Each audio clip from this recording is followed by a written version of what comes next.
नमस्कार दोस्तों। तो आज हम लोग जो है बहुत दिनों बाद मिल रहे हैं चैनल पे। तो आज हम थोड़ा कुछ अलग विषय पे बात करेंगे।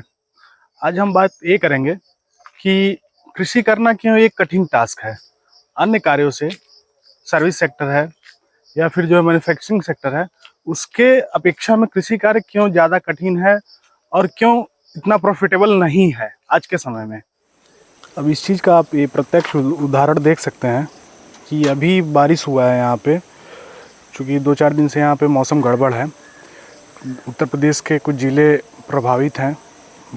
तो ये आप देख सकते हैं किस प्रकार से जो धान बोया गया था पेडी फील्ड, किस प्रकार से धान पूरा गिर चुका है बारिश के चलते। बीच में आपको ये पानी भी दिख रहा होगा, पानी है और पूरा धान गिर चुका है हवा के झोंके से और बारिश से। अब ये धान यदि पानी जल्दी से जल्द ख़त्म नहीं होता है, मौसम यदि अच्छा नहीं होता है, तो ये सारा धान ख़राब हो जाएगा। ये आप देख सकते हैं कि बारिश होने के चलते ये इस खेत से तो मतलब धान काट लिया गया है, लेकिन आप ये देख सकते हैं कि इसमें कितना पानी जम गया है। और सेम इसी प्रकार से लगभग हर खेत में पानी जमा हुआ है। तो अगर जब धान इसमें गिर जाएगा, सो जाएगा, तो उसमें सड़न की प्रक्रिया शुरू हो जाती है। लेकिन कुछ धान की वैरायटी ऐसी होती है जो अलग होती है, जैसे संभा, मंसूरी, ये सारी चीज़ें। तो यदि वो खड़े हैं, वो गिरे नहीं हैं, अगर वो धान के पौधे हैं, तो फिर उनके लिए तो लाभकारी होता है। लेकिन ज़्यादातर धान उस वैरायटी के नहीं है, तो उसमें नुकसान ही होता है। उधर आगे खेत में आप देखेंगे, मैं आपको जूम करके दिखा रहा हूँ कि वहाँ पर धान को काट के जो है बोझा बनाकर रखा गया है बंडल के रूप में। अब सोचिए उस धान में पूरा पानी अंदर जा चुका है।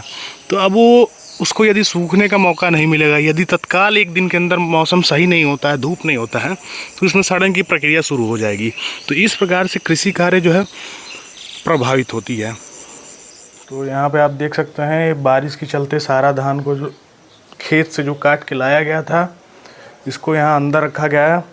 बाहर पहले रखा गया था सुखाने के लिए, लेकिन फिर जल्दी जल्दी उठाकर फिर अंदर रखा गया। और फिर ये आप देख सकते हैं घरों के अंदर धान को डाला गया है ताकि सूखे।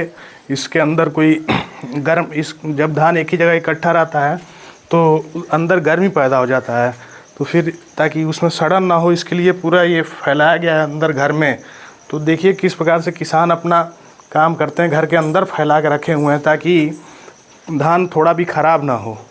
तो इतना कठिन कार्य है कृषि कार्य, तो ये आसान नहीं है। इस घर में भी अंदर आप देख सकते हैं, वहाँ पे भी अंदर धान डाला गया है। बाकी ये पूरा रास्ता है, इस पूरे गलियारे में धान डाला गया है। अब यहाँ आप देखेंगे तो यहाँ पे भी धान के बोझा को, जो बंडल होता है, उसको इसमें बांध के अंदर रखा गया है। और इसको चट, जो एक तिरपाल बोला जाता है, चट्टी बोला जाता है, प्लास्टिक का बना हुआ होता है, उससे इसे को ढका गया है ताकि ये सुरक्षित रह पाए।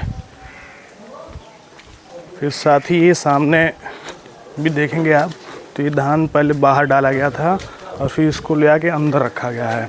ये आप देखिए पूरा, और इसको बीच बीच में चलाया जा रहा है ताकि इसमें भी गर्मी ना उत्पन्न हो। और ये रात में बारिश आने के चलते इसको भी लगाया गया है ताकि बौछार के चलते अंदर पानी ना जाए। और रात भर पंखा चलता है। अभी तो पंखा नहीं चल रहा है क्योंकि लाइट भी नहीं है और इन्वर्टर भी डिस्चार्ज हो चुका है। तो ऐसे ही कार्य होता है।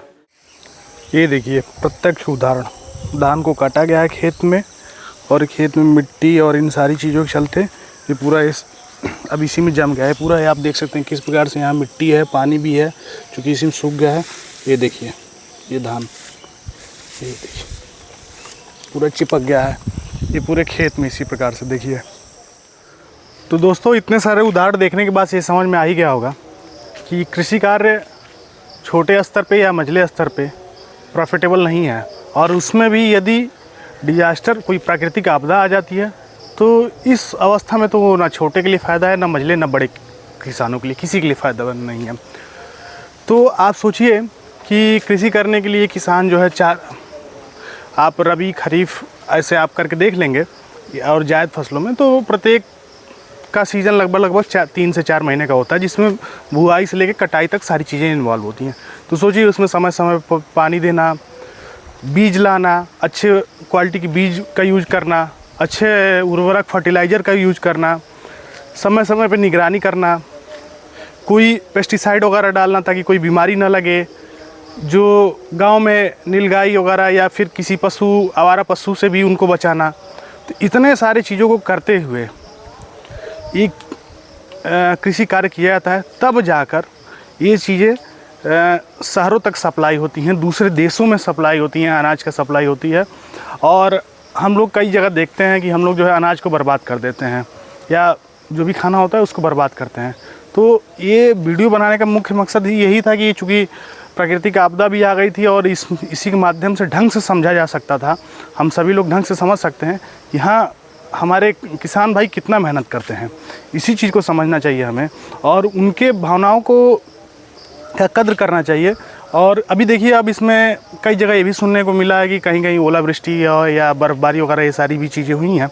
तो अब उसमें सरकार किस हिसाब से देती है, रेट क्या देता है, क्या कंपनसेशन होता है, वो एक अलग विषय है।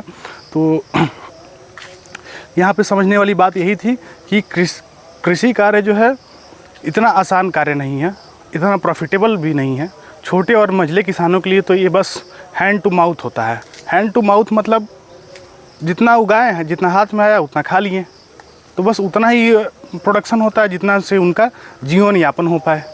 तो इस प्रकार से ये सारी विभिन्न आयामों को देखते हुए आज के समय में कृषि को प्रॉफिटेबल बनाने के लिए और अच्छी टेक्नोलॉजी का यूज करना होगा।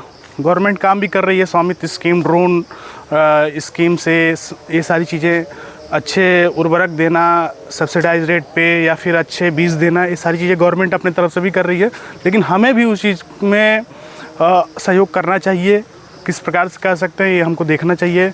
उर्वरक में यदि हम ऑर्गेनिक जो गोबर होता है उन सारी चीज़ों का प्रयोग करें तो और ज़्यादा बेहतर होता है। तो आज के लिए यही विषय पर्याप्त है। आपको जो भी कमेंट में राय देना होगा, फीडबैक देना होगा, आप अवश्य दीजिए। इससे एक नया इंसाइट मिलता है। बहुत बहुत धन्यवाद।